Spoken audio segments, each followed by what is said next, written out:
오늘 설교의 제목은 그가 너희와 함께 계시고입니다. 오늘 설교의 제목은 그가 너희와 함께 계시고입니다.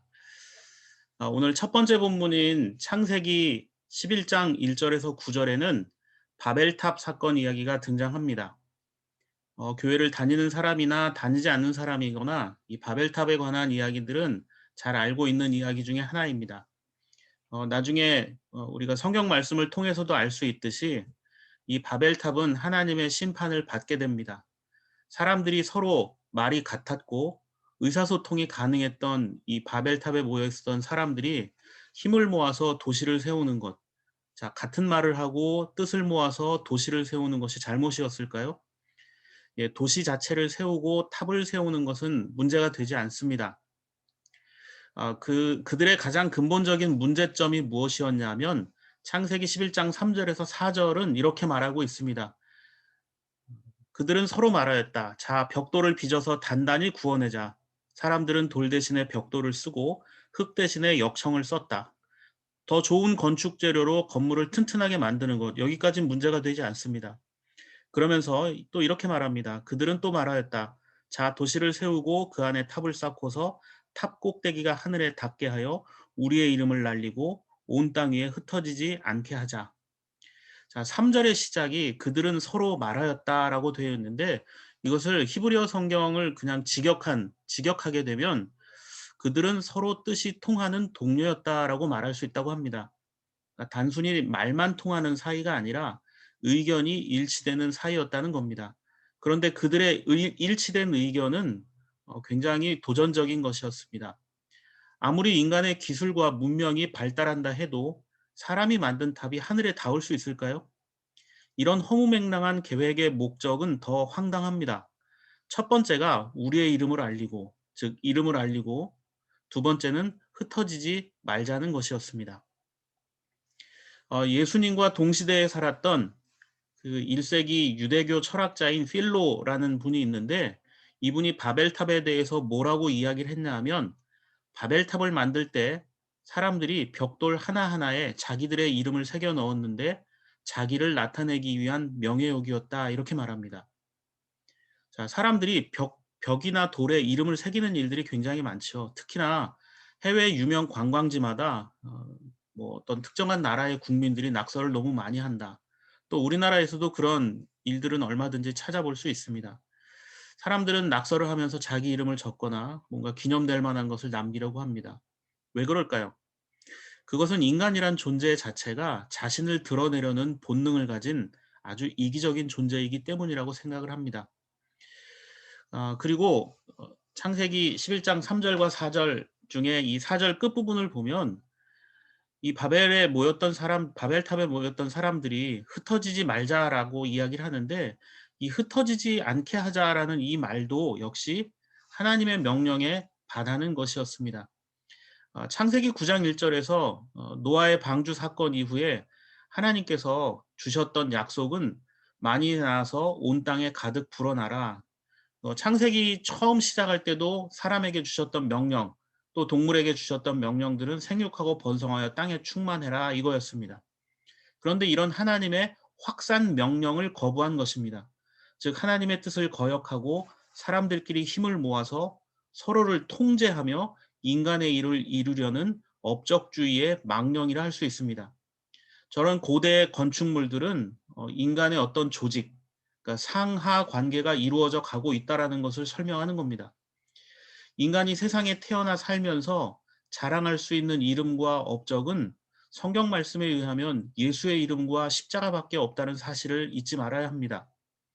하이델베르크 교리 문답은 네 번째 문답에서 하나님의 율법이 우리에게 요구하는 것이 무엇입니까? 라고 묻습니다.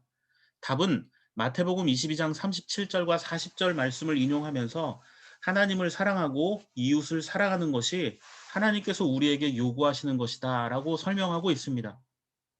자, 하나님을 사랑하고 이웃을 사랑해라. 그리고 이어지는 하이델베르크 교리문답 다섯 번째 문답은 이렇게 되어 있습니다. 당신은 이 모든 것을 온전히 지킬 수 있습니까? 여러분은 어떻습니까? 하나님을 사랑하고 이웃을 사랑하는 것 지킬 수 있을까요? 이것이 하나님이 우리에게 사람들에게 요구하시는 것이다라고 설명합니다. 이 교리문답의 답은 비참하게도 아닙니다. 나에게는, 즉 인간에게는 본성적으로 하나님과 이웃을 미워하는 성향이 있습니다. 라고 말합니다. 하나님께서 우리에게 요구하시는 것을 죄로 인해 타락하고 부패한 인간은 가장 기본적인 하나님의 요구, 하나님 사랑과 이웃 사랑은커녕 사랑해야 할 대상을 본성적으로 미워하는 성향을 지니고 있을 뿐입니다. 그래서 인간이 사람들 앞에서 자신을 드러내는 것은 결국 하나님 앞에서 자신을 뽐내며 자랑하는 것과 다를 바 없는 것이고, 다른 사람들 앞에서 자신의 경험과 업적과 능력을 늘어놓는 것 역시 하나님 앞에서 자신을 드러내는 것과 별 차이가 없는 교만일 뿐이라는 것입니다. 이렇게 생각해 볼 수 있습니다. 그래도 교회가 좀 유명해지고 이름도 날리고 또 교회에 다니는 사람들이 유명한 사람 또는 세상적으로 힘 있는 사람들이 와서 간증도 하고 봉사도 하면 전도하는 데 도움이 되지 않을까요? 라고 물어볼 수 있습니다. 교회가 규모가 작고 불편한 것보다는 편리하고 커야 사람들이 좋아하지 않겠습니까? 사람의 유명함과 교회의 크고 작음에 상관없이 하나님보다 사람이나 그들의 업적이 부각되는 교회는 주님이 기뻐하시는 교회라 할 수가 없을 것입니다. 왜냐하면 교회의 참된 목적을 상실했기 때문입니다. 기독교인의 신앙은 뭐뭐 하면이 아니라 뭐뭐 해도의 신앙이 되어야 합니다. 합격하면 교회 열심히 다니겠습니다. 진급하면 더 열심히 섬기겠습니다. 이 문제만 해결되면 어떻게 하겠습니다. 그것이 아니라 그렇다 하지 못해도 하겠습니다. 그렇지 않다 할지라도 하나님을 더욱더 사랑하겠습니다. 주님이 나의 주인 되심을 잊지 않겠습니다. 이렇게 되어야 합니다. 예수 믿으면 질병이나 근심이 사라지고 물질이나 좋은 자리가 주어진다라는 말은 맞는 말일 수도 있지만 아닐 수도 있습니다. 자, 세상의 좋은 것들이 꼭 믿음 안에서 좋은 것으로 귀결되지 않는 경우가 너무 많기 때문입니다. 우리가 세상에 살면서 믿음의 사람들이 반드시 취해야만 하는 것이 세상의 성공과 물질과 명예가 아니기 때문입니다. 성경에 등장하는 믿음의 사람들은 어땠습니까? 그들이 믿는 하나님 때문에 도리어 평안한 일상이 깨지고 고난을 맞이한 이들이 더 많지 않습니까? 기적을 경험한 사람들은 어떤 사람들이었습니까? 요즘 말로 금수저도 아니고 흙수저는커녕 아예 숟가락도 없이 살던 권력과 물질 그리고 종교의 변두리로 밀려났던 많은 낮은 자들이었습니다. 예수님도 그렇게 낮은 자들을 찾아다니셨고 그들을 위로하셨고 회복시켜 주셨습니다. 이처럼 하나님의 은혜는 물과 같아서 언제나 높은 곳에서 낮은 곳으로 흐릅니다. 그런데 스스로 높아지려 했던 교만의 상징인 바벨탑을 보시고 하나님께서 어떻게 하셨겠습니까? 성경은 이렇게 기록되어 있습니다. 창세기 11장 7절에서 8절을 보면 교만의 결과는 분열이었습니다. 사람들이 말이 하나였다라고 되어 있었는데 하나님께서 그들의 언어를 혼잡하게 하셨습니다. 서로 알아듣지 못하면 싸우고 분열될 수밖에 없습니다.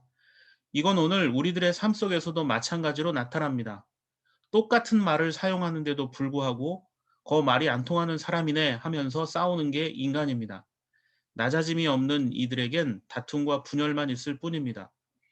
바벨탑 사건 이후에 사람들은 서로 소통이 되지 않는 상태가 되었습니다. 자기들만의 말을 하기 시작했다라는 겁니다. 이건 단순히 나라별로 사용하는 말이 많아졌다 이런 의미보다는 누군가 힘들다 하는데 위로하지 않는 것이고 외롭다 하는데 손 내밀어 주지 않는 그런 관계들이 되었다라는 것입니다. 그래서 언어가 혼잡하게 되었다라는 것은 말이 통하지 않는다는 것보다도 남의 말을 듣지 않고 다른 사람들의 필요에 손 내밀어 주지 않는 시대가 다가오기 시작했다라는 겁니다.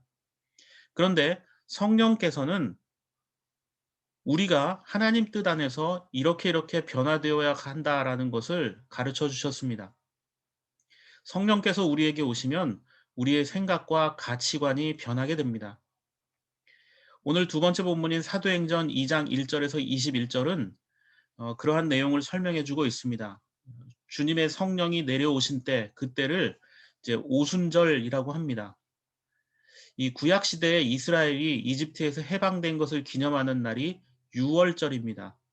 그리고 이 유월절 후 50일째 되는 날을 오순절이라고 합니다. 자, 유월절에서 이 오순절 기간까지 유대인들에게는 가장 큰 명절 기간 중 하나입니다. 그래서 유대 남자들은 어떤 곳에 있든지 또는 외국에 나가 있든지 상관없이 1년 중에 한 번은 예루살렘 성전을 찾아와야 하는 그런 기간이기도 했습니다. 유대 역사가인 요세푸스에 의하면 AD 65년경이니까 예수님께서 사셨던 시대와 거의 비슷한 시기죠. 이때 유월절 기간에 예루살렘에만 약 300만 명이 모였다 이렇게 기록하고 있습니다.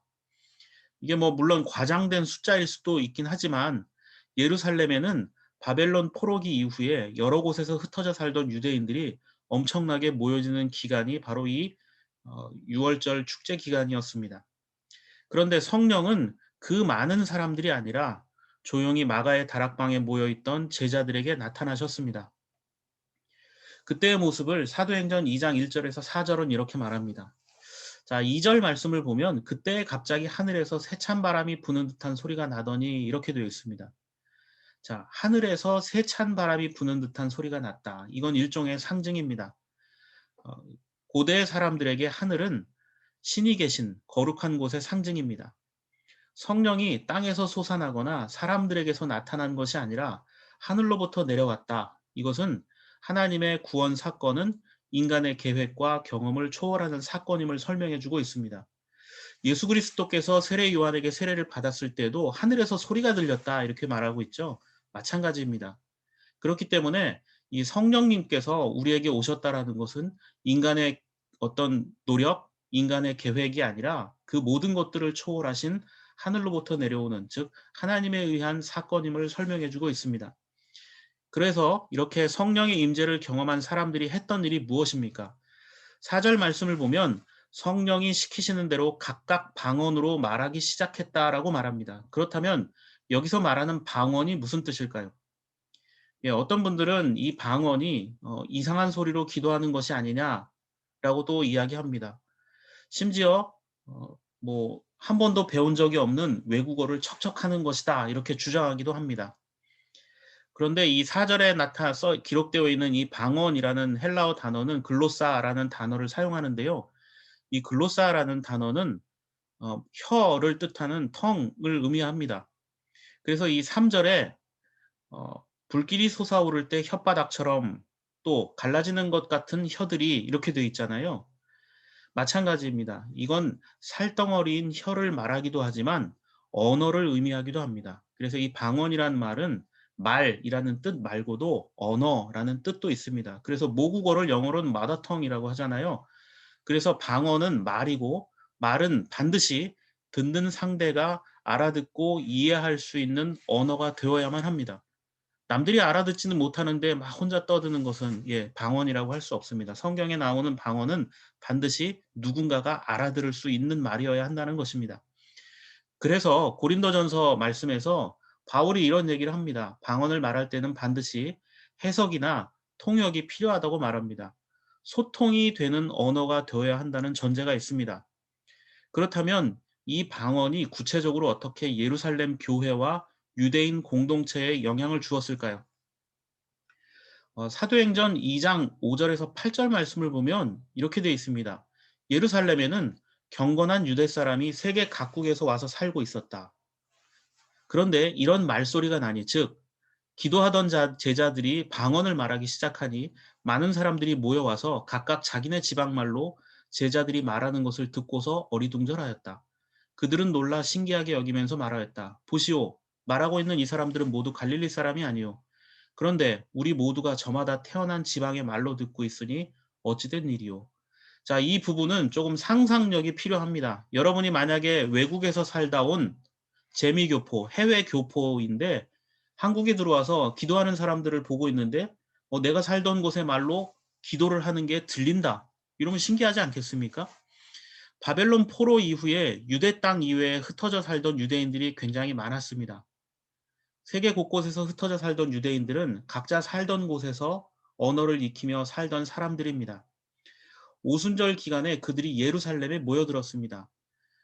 그러한 자들을 5절에서는 경건한 유대 사람 이렇게 표현하고 있습니다. 경건한 유대 사람. 예루살렘에는 경건한 유대 사람이 와서 살고 있었다. 자, 여기서 경건하다라는 말은 신앙심이 깊은 자들 이런 뜻입니다.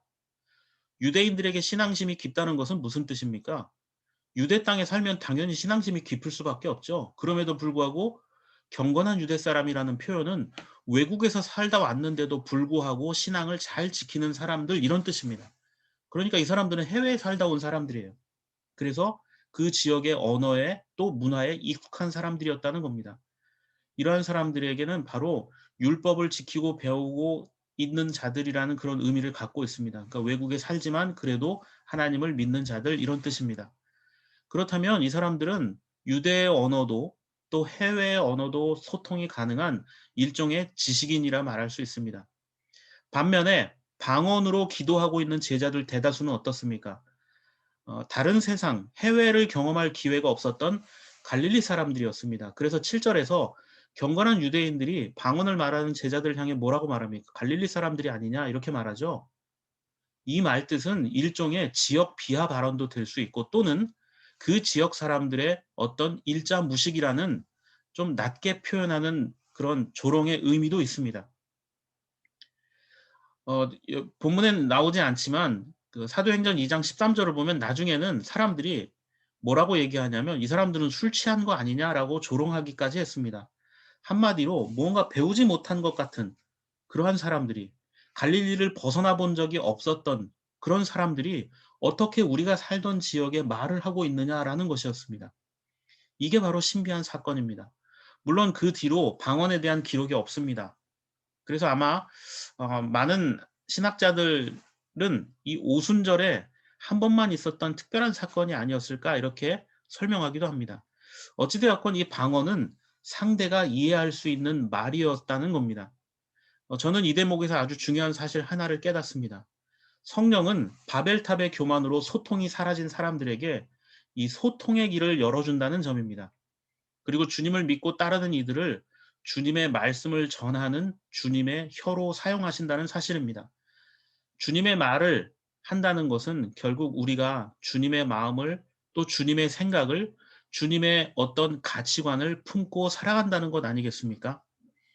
오늘 세 번째 본문인 요한복음 14장 8절에서 17절에서 빌립이 예수님을 향해 하나님을 보여주십시오라고 말합니다. 그러자 예수님이 뭐라고 얘기하십니까? 내가 아버지 안에 있고 아버지께서 내 안에 계시다는 것을 믿어라. 믿지 못하겠거든 내가 하는 그 일들을 보아서라도 믿어라. 이렇게 말하고 있습니다. 주님은 자신의 삶이 또 다른 언어임을 말씀하셨습니다. 주님을 따르는 우리들의 삶 역시 누군가에게 주님을 전하는 주님의 말이 되어야 합니다. 그런데 입으로만 하는 말이 아니라 손과 발로 하는 삶을 통해서 전하는 말, 그것이야말로 삶을 깊이 울리는 말이 될 수 있습니다. 주님을 믿는다고 하면서 단 한 번도 기적을 경험해 보신 적이 없나요? 남들이 알아줄 만큼 선한 일을 많이 하지 못하고 있습니까? 남들에게 주님을 전하기엔 왠지 내가 알고 있는 것, 내가 가진 것이 너무 부족하고 부끄럽다. 그래서 나는 남들 앞에 나서기가 어, 자신이 없다라고 생각하시나요? 그렇다고 실망하거나 염려하지 마십시오. 말은 꼭 소리를 낸다고 말이 되는 것이 아닙니다. 여러분들의 삶을 통해서 하나님을 이미 여러분들은 충분히 잘 증명하고 있다는 사실을 잊지 마시기 바랍니다. 주님은 17절에서 보혜사 성령에 대해서 이렇게 말씀하셨습니다. 그는 진리의 영이시다. 세상은 그를 보지도 못하고 알지도 못하므로 그를 맞아들일 수가 없다. 그러나 너희는 그것을 안다. 그것은 그가 너희와 함께 계시고 또 너희 안에 계실 것이기 때문이다. 그렇습니다. 세상의 가치로는 하나님의 사랑, 예수 그리스도의 구원 알 수도 없고 받아들일 수도 없습니다. 그 사랑을 우리는 믿고 살아가는 자들입니다. 주님이 우리와 함께 계심을 알기 때문에 또 그렇게 힘을 내서 살아가게 될 것입니다. 주님이 여전히 어떠한 상황에서도 함께 하십니다. 그렇기 때문에 우리는 뭐뭐 하면이 아니라 뭐뭐 하지 않는다 해도 비록 뭐뭐임에도 불구하고의 삶을 살아갈 수 있는 것입니다. 이미 우리 안에 주님이 계십니다. 낙심하거나 절망할 필요가 없습니다. 그리고 우리보다 더 어렵고 힘든 이웃들에게, 그리고 나의 도움, 손길이 필요한 이들에게 주님의 손과 발이 되어서 주님을 전달하는, 주님의 혀로 쓰임받는, 또 소망을 전하고 위로하는 저와 여러분들의 삶이 되기를 바랍니다.